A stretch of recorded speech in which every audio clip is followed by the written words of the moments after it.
Hi, thanks for joining us for a couple minutes to talk about the middle school ministry here at First Friends Church. My name is Joel Daniel Harris, and I am really loving being here at First Friends. I wanted to start by taking a look at our name and talking a little bit about why we call ourselves Flipped.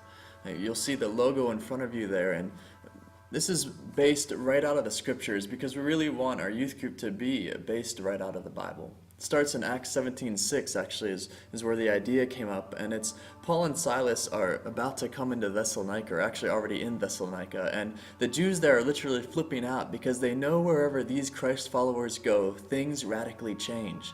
That they take things and they flip them in a different direction, and so they actually say this in Acts 17:6, "Here come these men who have turned the world upside down."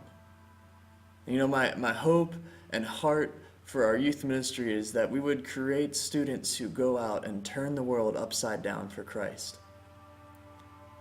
You know, world flipping, world changing didn't start just with the apostles, but it actually started with Christ. If you look at the Sermon on the Mount, this was something that he sort of pioneered. You see, he took things that we thought had been one way and flipped them, creating this upside down kingdom, as I've heard it called, so that we live a different way than everyone else.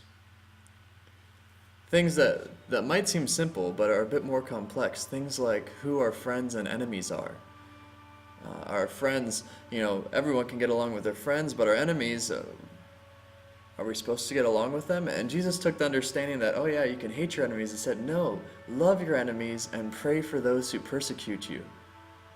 A radically different way of looking at things. Or, a lot of us try and get really popular and have as many people as we can that are sort of under us, that we have control over and can lead and take places.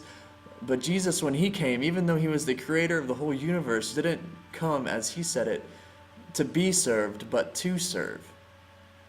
He took people's understandings and he flipped them over into a new way of living.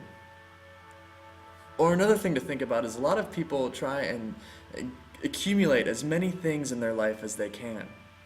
If I just own that, or if I just had a new that, or a new this, then I'd be complete. And they never realize that actually, as Jesus said, we should not be consumed by the things of this earth, but that we should store up treasures in heaven. For where our treasure is, that's where our heart will be also. So as a youth ministry, we want to embrace these things. We want to live out Christ's upside down kingdom. To live for him with all of our lives. To live in radically different ways than the rest of the world because we're pursuing Christ with our everyday.